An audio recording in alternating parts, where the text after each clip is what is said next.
23వ వచనంలో ఆయన శిష్యులలో ఒక ఆయన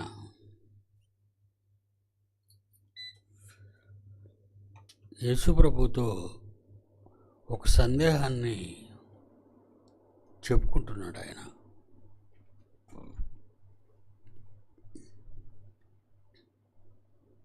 ఏట సందేశాన్ని మనం ఆలోచిస్తే ఏంటి ఆయన డౌటు కనుక 23వ వచనంలో ఆయన సందేహాన్ని ఒకడు ప్రభువా రక్షణ పొందువారు కొద్దిమందేనా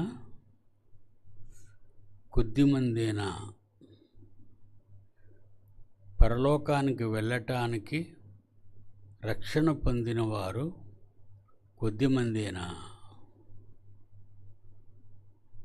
అప్పుడు యేసుక్రీస్తు వారు అన్నారు, ఇరుకు ద్వారమున ప్రవేశింప పోరాడుడి, అనేకులు ప్రవేశింప జూతురు, కానీ వారి వలన కాదని మీతో చెప్పుచున్నాను. వారి వలన కాదని మీతో చెప్తున్నాను. రక్షణ పొందువారు కొద్దిమందేనా? దానికి ఆయన సమాధానం, అనేకులు ప్రవేశింప జూతురు. జూతురు అంటే వెళ్ళాలి అని అనుకుంటారు. అనేకులు ప్రవేశింప జూతురు, వారి వలన కాదు. వెళ్ళాలి అనుకుంటారు, పాపం వారు వెళ్ళరు, రారు, లోపలికి పరలోకానికి రారు. మరి ఇన్ని కోట్ల మంది ప్రపంచంలో ఉన్నప్పుడు సుమారు 800 కోట్లు మానవజాతి, 840 కోట్లు ఖచ్చితంగా చెప్పాలంటే, ఈ 840 కోట్లలో కొందరు ప్రవేశింప జూతురు. అందరూ ప్రవేశింప జూతురు అనలేదు, అనేకులు ప్రవేశింప జూతురు. అనేకులు ప్రవేశిస్తారు అని కూడా అనలేదు, ప్రవేశింప జూతురు. వెళ్ళాలి అని అనుకుంటారు, అనుకున్నంత వరకే తప్ప అనుకున్న మరుక్షణం మర్చిపోతారన్నీ. అనుకున్న మరుక్షణం అన్నీ మర్చిపోతారు. మనం సొంత పనులు ఏవైనా చేసుకోవాలి అని నిర్ణయాలు తీసుకుంటే మర్చిపోకుండా వ్రాసుకొని ఎప్పుడు ఎలా దాని కొరకు సిద్ధపడే విధానం మనందరిలో ఉంటుంది, మనుషులందరిలో ఉంటుంది. ఓకే, మరి దేవుని పని, దేవుని కొరకు నువ్వు పరలోకానికి వెళ్ళాలనుకునే పని నువ్వు రాసుకోవు, వింటున్నట్టుగా ఉంటావు, వినవు, పాటించవు.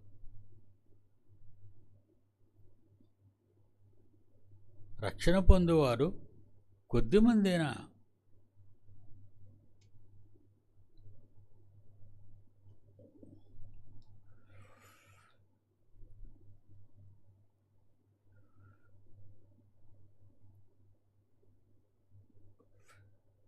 ఏడో అధ్యాయం మత్తయి సువార్త 13-14.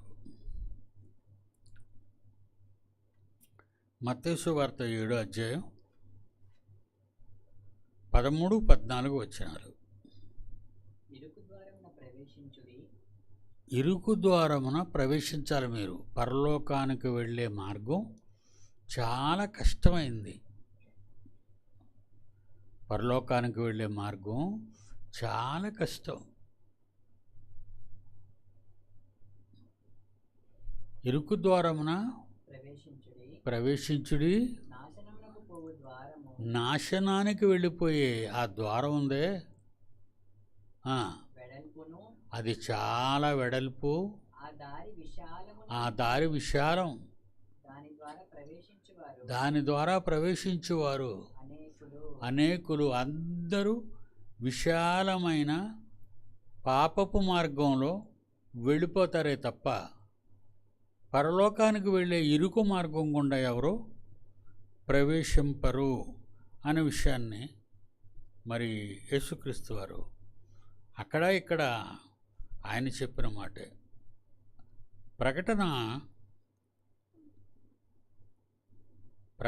7వ అధ్యాయం 9వ వచనం. ప్రకటన 7వ అధ్యాయం 9వ వచనం. అటు తరువాత నేను చూడగా ఇదిగో ప్రతి జనములో నుండి ప్రతి వంశములో నుండి ప్రజలలో నుండి ఆయా భాషలు మాట్లాడు వారిలో నుండి వచ్చి ఎవడునూ లెక్కింపజాలని ఒక గొప్ప సమూహము కనబడెను. వారు తెల్లని వస్త్రములు ధరించుకున్న వారై ఖర్జూరపు మట్టలు చేతబట్టుకొని సింహాసనం ఎదుటను గొర్రెపిల్ల ఎదుటను నిలువబడి. జనములోనూ వంశములోనూ అందరూ వస్తారని దేవుడు అంటున్నారు. కొంతమంది కొద్ది కొద్దిగా.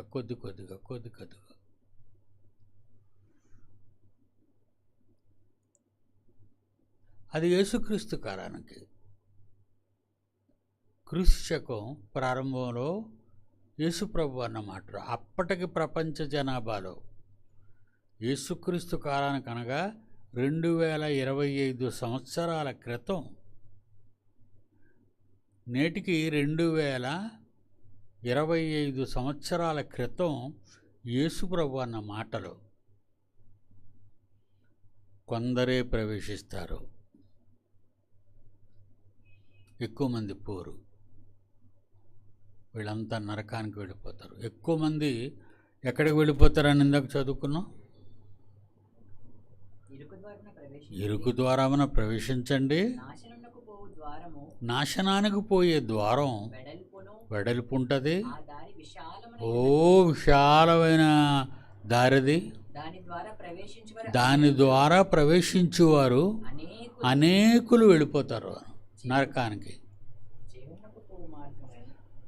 జీవానికి వెళ్ళే మార్గం, పరలోకానికి వెళ్ళే మార్గం ఇరుకు. ఆ దారి చాలా క్లిష్టంగా ఉంటుంది వెళ్ళడానికి. దాన్ని కనుగొనేవారు, దానికి కూడా వెళ్ళేవారు కొందరు.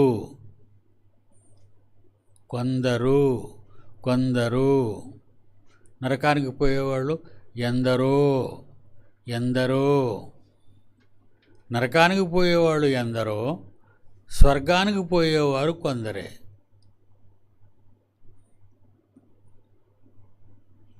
దేవుని పిల్లలారా, దేవుని దగ్గరికి వెళ్ళటం అనేది చాలా క్లిష్టమైనది.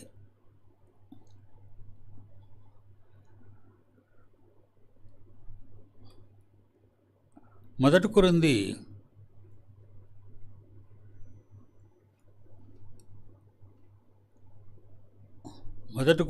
9వ అధ్యాయం 25. కొరింథీయులకు రాసిన మొదటి పత్రిక 9వ అధ్యాయం 25వ వచనం.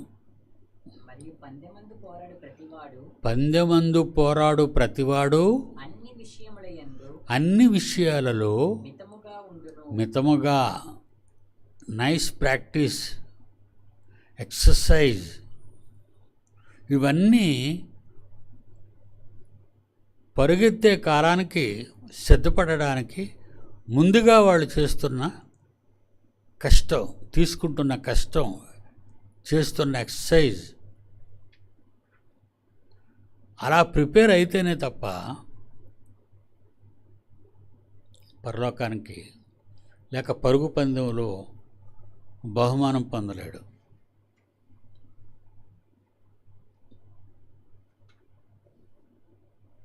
రోమన్స్లో రోమా పౌరుల చరిత్ర, గత చరిత్ర మనం చూసుకుంటే క్రీస్తుకు పూర్వం రోమీయులు వాళ్ళ ఆటల కార్యక్రమాల్లో రథాలతో వెళ్ళటాలు, పరుగులెత్తడాలు, యుద్ధాలు చేయటాలు ఇవన్నీ ఉన్నాయి వాళ్ళ ఆటల్లో.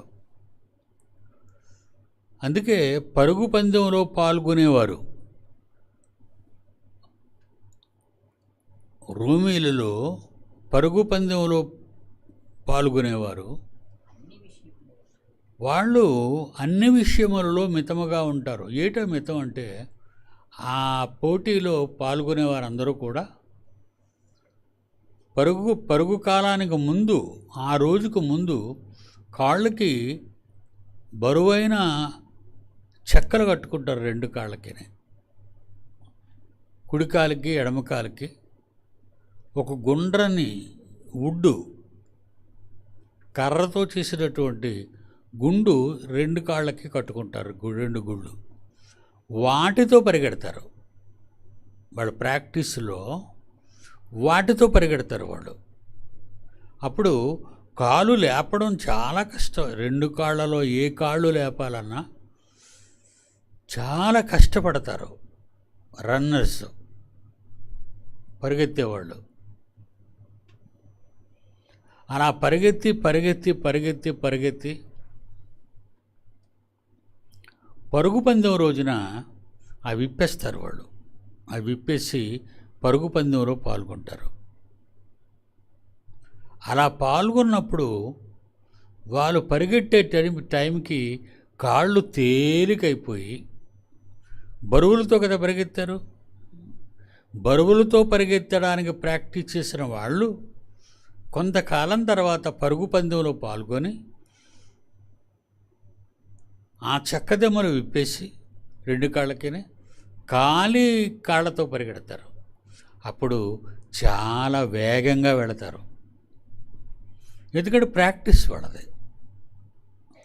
అతి వేగంగా పరిగెడుతుంటారు వాళ్ళు. మరి క్రైస్తవులు లోకాన్ని చూస్తున్నారా? లోకాన్ని చూస్తే మిమ్మల్ని పరిగెత్తనివ్వదు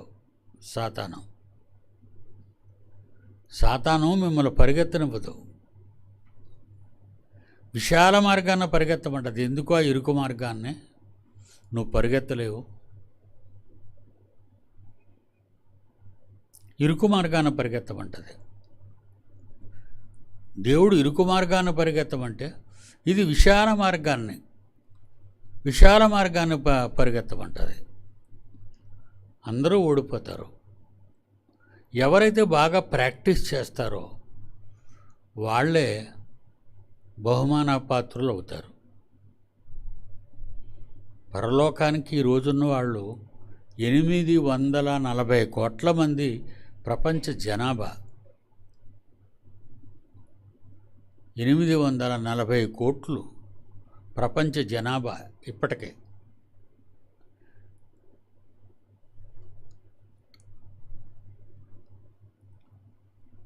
మరి ఈరోజు అంటే కాలం సమీపించే కొద్దీ ప్రపంచ పరిస్థితులు బాగులేవు. ప్రపంచ శాస్త్రవేత్తలందరూ కూడా 2050 నాటికి, ఇప్పుడు ఇది 2025, 2050 నాటికి మరో 25 ఏళ్ల తర్వాతట భూమి మీద నీళ్లు దొరకవట. కొన్ని దేశాల్లో భూమి మీద, ప్రపంచంలో కొన్ని దేశాలలో ఒక నీటి చుక్క కూడా దొరకదట. అలా అయిపోద్దట భూమి.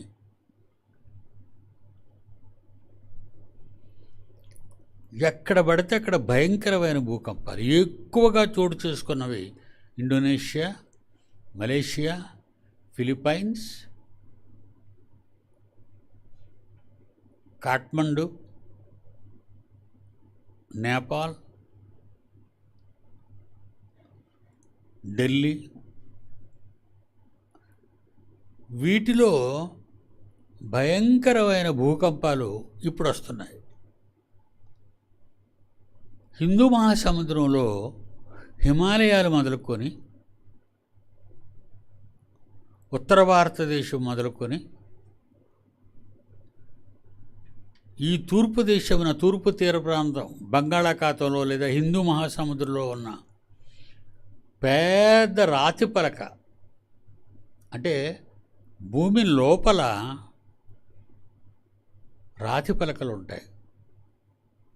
ఆ రాతి పలకల మీద మట్టి ఉంటుంది. ఆ మట్టిలో కొండలు, గుట్టలు, మొక్కలు, అరణ్యాలు ఉన్నాయి. 5 నిమిషాలు వాడు అభిప్రాయం చెప్తున్నాడు. ఏంటంటే 5 నిమిషాలు 5 minutes 5 నిమిషాలలో పలక 5 అంగుళాలు కదిలిన పలక, చాలా పెద్ద పలక. ఎక్కడి నుంచి? ఫిలిప్పైన్స్, ఇండోనేషియా, ఎక్కువ భూకంపాలు, వరదలు వచ్చే ప్రాంతాలు. వీటి కింద రాతి పలక కదిలి 5 నిమిషాలు కదిలితే ఇండియా నైసర్గిక స్వరూపం అంతా చెరిగిపోద్దట. అంటే ఇప్పుడు ఉత్తరాన హిమాలయ పర్వతాలు, దక్షిణాన్నేమో హిందూ మహాసముద్రం, మనం ఎలాగైతే 4 పక్కల, ఒక పక్క బంగాళాఖాతం, ఒక పక్క అరేబియా సముద్రం, ఒక పక్క హిమాలయ పర్వతాలు, ఒక పక్క హిందూ మహాసముద్రం. ఇది మన బౌండరీస్ భారతదేశానికి. దీని కిందున్న రాయి 5 నిమిషాలు కదిలితే 5 నిమిషాల టైం అంటే 8, 9 మ్యాగ్నెటిక్ పవర్స్. అది అక్కడికి కానీ వెళ్ళిందంటే 8, 9 నిమిషాల కాలంలో ఈ ప్లేటు కానీ కదిలితే, ఎందుకంటే మన దేశం కింద ఉన్న ప్లేటు కిందకు దిగుతుందట. ఆ ప్లేటు కిందకు దిగుతుందట, ఇదే దిగుతుందట ముందు. కనుక హిమాలయ పర్వతాలకు ఉన్న బరువు, అందుకే హిమాలయ పర్వతాల ద్వారా చాలా భయంకరమైన పెనుభూకంపం అనేది భారతదేశానికి రాక తప్పదు అని శాస్త్రవేత్తలు కొన్ని సంవత్సరాలుగా మాట్లాడుతున్నారు. కనుక ప్రకృతి ఎలా అయిపోయిందంటే భరితంగా మారిపోయింది. ఇప్పుడు చూడండి, విశాఖపట్నంలో రోజుకి కొన్ని 100 సార్లు భూ కదులుతుంది. మీకు గమనించరు కానీ ల్యాండు గజ అంటే అలాగంటది, ఇలా కదులుతుంది అంతే. చేరు కదిలిపోతుంటుంది, మంచం కదిలిపోతుంటుంది. అంటే విపరీతంగా కదులుతుంది, 100 సార్లు కదులుతుంది రోజుకి. మనం నిద్రలో తెలుసుకోలేము, ప్రయాణాలు చేస్తే తెలుసుకోలేము, బళ్ళు మీద ఉంటే తెలుసుకోలేము. ప్రశాంతంగా కూర్చుంటే మాత్రం ఇంట్లో అప్పుడు దీని కదలికలు మనకు కనిపిస్తాయి. అంటే ప్రపంచం నాశనం వైపు వెళ్ళిపోతుందని అర్థం. ప్రపంచం ఎటు వెళ్ళిపోతుంది? నాశనం వైపు పరుగులు తీస్తుంది. అంటే కాలం చెల్లిపోతుంది, దేవుడొచ్చే కాలం ఆసన్నమవుతుంది.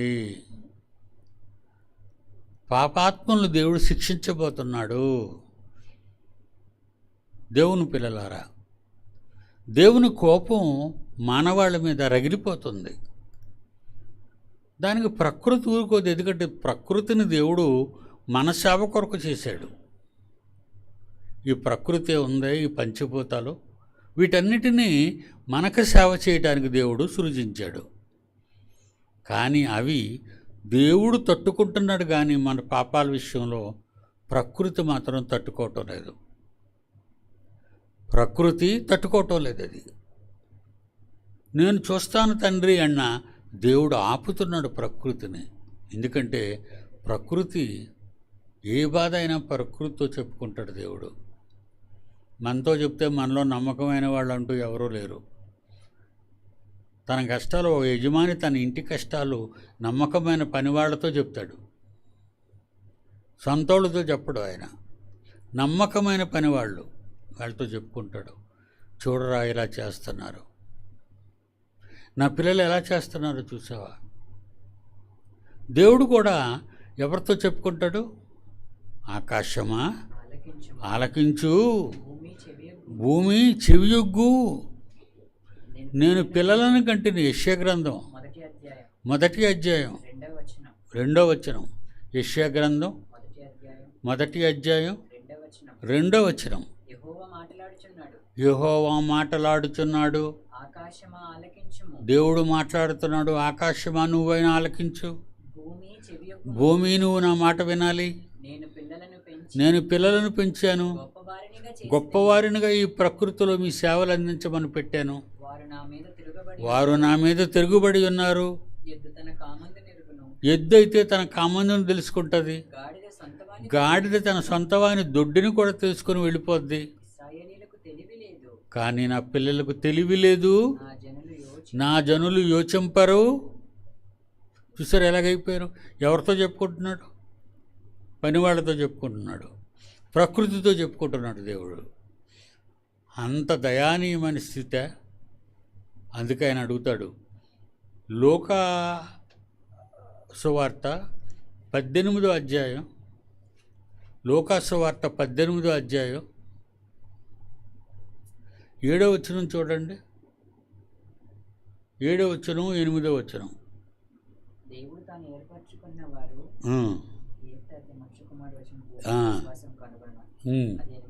8వ వచనం. లోకా సువార్త 18వ అధ్యాయం 8వ వచనం చూడండి. ఆయనను దేవుడైనటువంటి తన కుమారుణ్ణి పంపినప్పుడు దాన్ని రెండవ రాకడా అన్నారు. ఇక యేసు వచ్చాడంటే ప్రపంచం అంతా అంతమైపోయినట్టే. మనుష్య కుమారుడు వచ్చినప్పుడు ఆయన భూమి మీద మనుష్యులలో విశ్వాసాన్ని కనుగొంటాడా? చూడండి, ఆయన మనల్ని అడుగుతున్నాడు. భూమి మీదకి యేసుక్రీస్తు వచ్చినప్పుడు మనుష్యులందరినీ చూస్తాడు. మనుష్యులందరిలో ఎవరిలోనైనా విశ్వాసాన్ని కనుగొంటాడా? ప్రశ్న అది. చూడండి, మీ దగ్గర క్వశ్చన్ మార్క్ ఉంటుంది. కనుగొనునా? భూమి మీద మనుష్యులలో ఏ ఒక్కరిలోనైనా విశ్వాసమును కనుగొనునా? ఎవరో నమ్మకం ఉంటుందండి, ఎవరో నమ్మరు దేవుడిని. ఇప్పుడు చూడండి, క్రైస్తవ దేశాలు కూడా దారుణంగా మారిపోయాయి. క్రైస్తవ దేశాలు కూడా దారుణంగా మారిపోయాయి.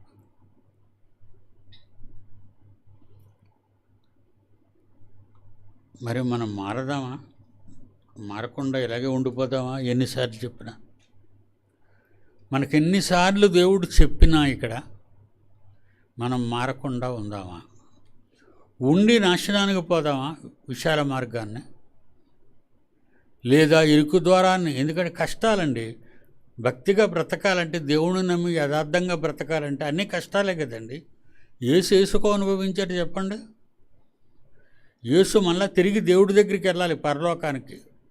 ఇదిగో నేను తండ్రి దగ్గరికి వెళ్ళిపోతాను అన్నాడు వెళ్ళే ముందు అపోస్తలులతో. భూమి మీదకి వచ్చిన తర్వాత ఆయన ఎన్ని కష్టాలు పడ్డాడు. చివరి కష్టం, తన రక్తం అంతా సిలువలో మానవాడి కొరకు కార్చాడు. తండ్రి, నా ఆత్మను అప్పగిస్తున్నాను, నన్ను తీసుకో తండ్రి అని ఆయన రిక్వెస్ట్ చేసుకున్నాడు. తండ్రి యేసుక్రీస్తుని తీసుకున్నాడు, తన కొడుకుని. ఎన్ని కష్టాలు అనుభవించాడు? 33 ఏళ్ళు. ఎన్ని కష్టాలు అనుభవించాడండి యేసుక్రీస్తు. ప్రాణం పోగొట్టుకున్నాడు మన కోసం. మరి మనం ఎన్ని కష్టాలు భరిస్తున్నామండి మన జీవిత కాలంలో?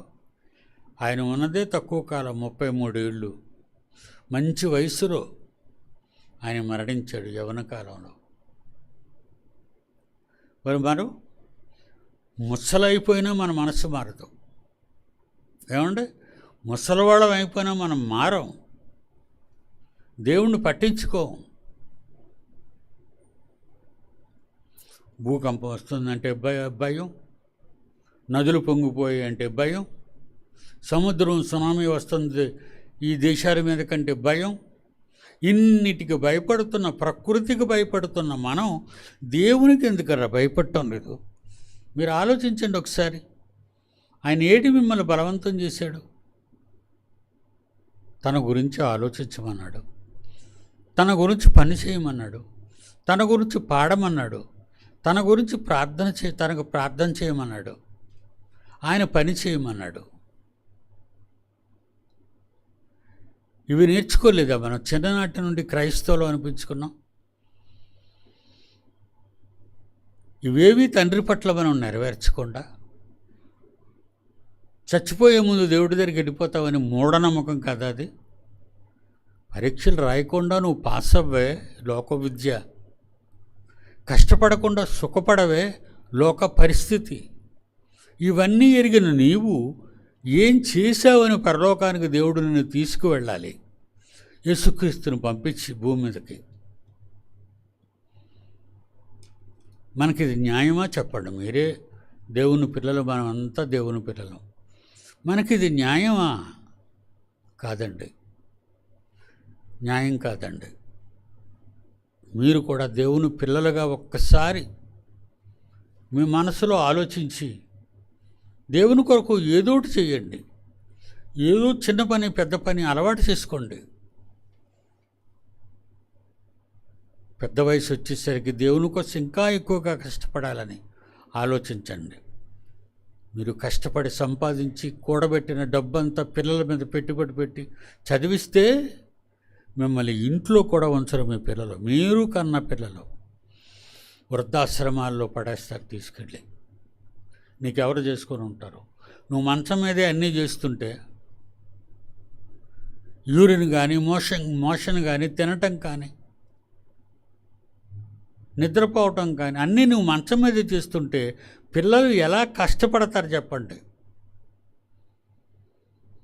అందుకే ఒరే ఇక్కడ మంచి వృద్ధాశ్రమం ఏమైనా ఉందిగా చూడు, అమ్మని నాన్న అందులో పడద్దామంటారు. చివరికి స్వదేశంలో ఉండలేక విదేశాలకు వెళ్ళిపోయి, మరి మేము ఇక్కడ ఎలాగా ఉండడం లేదు కదా డాడీ, మేము వెళ్ళి అక్కడి నుంచి డబ్బు పంపుదాం, మీరు ఆశ్రమంలో ఉండండి, వాళ్ళు అన్నీ చూసుకుంటారు, పర్వాలేదు. ఎవరు చూసుకుంటారండి? పిల్లలు చూసుకున్నంతగా వాళ్ళు చూసుకుంటారా? పిల్లలే చూసుకోలేనప్పుడు వాళ్ళు ఎందుకు చూడాలి నిన్ను? ఇదేనా మీరు పెంచుకున్న ప్రేమ ఈ లోకంలో? ఇదేనా దేవుణ్ణి విడిచిపెట్టి మిమ్మల్ని మీరు నమ్ముకుంటున్నారు? వద్దండి. నీ దేవుడు అన్న మాట ఏంటో తెలుసా? నీకు ముసలితనం వచ్చే వరకు నిన్ను ఎత్తుకుంటాను అన్నాడు. ఎంత మంచి దేవుడు అండి! ముసలితనం వచ్చినంత వరకు నేను నిన్ను ఎత్తుకుంటాను అన్నాడు. దేవుని పిల్లలారా, ఇంత మంచి తండ్రిని మనం వదులుకొని, ఇంత మంచి తండ్రిని పక్కన పడేసి, బాధ్యత లేకుండా, పట్టించుకోకుండా, ఏదో ఆదివారానికి ఒకసారి గుడికి వెళ్ళి కనబడి 4 మాటలు విని ఇంటికి వచ్చేద్దాం అనుకుంటున్నారా? ఏ పని చేశారు? మీరు వచ్చారు, విన్నారు, వెళ్ళారంతే. మీరు వచ్చి ఇక్కడ ఏ పని చేయటం లేదు. వచ్చారు, వింటారు, వెళ్ళిపోతారు. మరలా వచ్చేవారం, మళ్ళా ఆదివారం, అది సెలవు అయితే, నువ్వు పనిచేస్తున్న ఆ కంపెనీలు నీకు ఆదివారం సెలవు ఇస్తే అప్పుడు నువ్వేదో దయదలిచి వస్తావు దేవుని సన్నిధికి. అది దయ, మీ దయ. దేవుని మీద మీకున్న దయ అది. కనికరించి అయ్యో పాపం దేవుడు అనుకుని మీరు వస్తారు. ఏమంటే దేవునికి తెలియదా? మీ మనస్సాక్షి మీ మనసులోకి వెళ్ళి మీ మనసును తెలుసుకోలేడు ఆయన? వద్దండి, మనసు మార్చుకోండి, ఇంకేం కాదు. కష్టం కాదు ఇది పెద్ద ఆపరేషన్ ఏం కాదు. దేవుని కొరకు సమయం ఉన్నప్పుడల్లా ఏదో చిన్న పని. చూసారా పిల్లలందరూ వస్త్రాల పంపిణీ, భోజనాల పంపిణీ, ఆశ్రమాలకు వెళ్ళి అర్ధరాత్రి పూట చలిలో పడుకుంటే ఫుట్పాత్ల మీద వాళ్ళందరికీ రగ్గులు కప్పి, బట్టలు కప్పి వస్తున్నారు. పిల్లలు, నా పిల్లలు, భారతదేశం అంతా నా పిల్లలంతా అదే పని చేస్తారు. నా బర్త్డేకి ఎవరు ఏవి బహుమతులు ఇవ్వకండి, నేను చెరసాల్లో ఉంటే నన్ను చూడవచ్చితిరా అన్నాడు యేసుప్రభు. నేను ఆకలి కొట్టి మీరు నాకు అన్నం పెట్టారా అన్నాడు. నేను దప్పికొంటిని మీరు ఏమైనా నీళ్ళు ఇచ్చారా అని అడుగుతున్నాడు. ఎవరు ప్రభా, నువ్వు ఎప్పుడు దప్పికొని ఉన్నావు, నువ్వు ఎప్పుడు దప్పికొని ఉన్నావు, నువ్వెప్పుడు ఆకలి కొన్నావు, మాకు తెలియదు అంటారు. అప్పుడు ఆయన అంటాడు, మిక్కిలి అల్పులైన నీ చుట్టూ ఉన్న ఎంతోమంది పేదవారు దిక్కులేని వారు ఉన్నారు.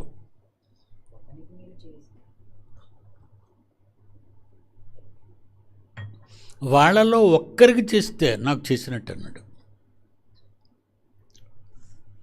వాళ్ళలో ఒక్కరికి మీరు చేస్తే నాకు చేసినట్టే.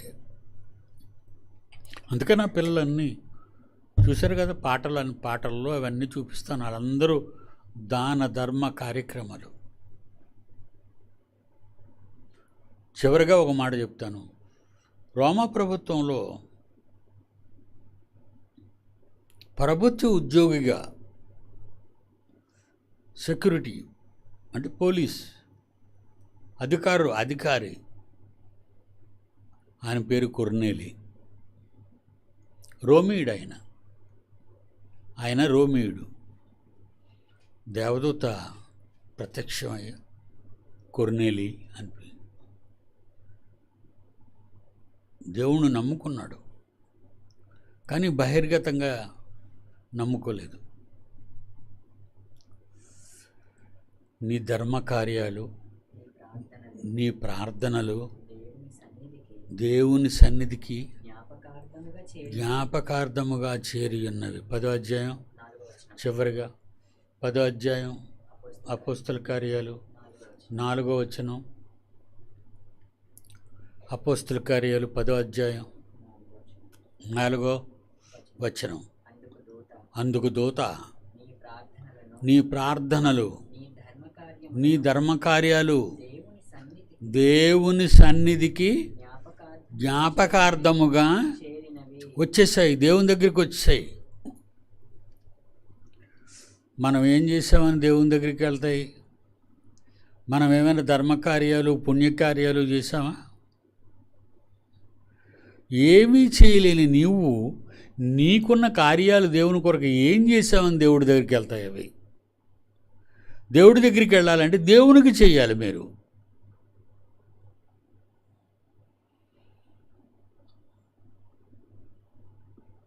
దయచేసి దేవుని పిల్లలుగా మీరు ఆలోచించండి. ఏదైనా ప్రారంభంలో మీరు చేయకపోయినా కొద్ది కొద్దిగానైనా దేవుని కొరకు ధర్మకార్యాలు చేయండి, దేవుని కొరకు బ్రతకండి. దేవుని దగ్గరికి నీ కుటుంబం అంతటిని తీసుకురండి. మీ కుటుంబం అంతా కలిసి దేవునికి ప్రార్థించండి. Okay, God bless you.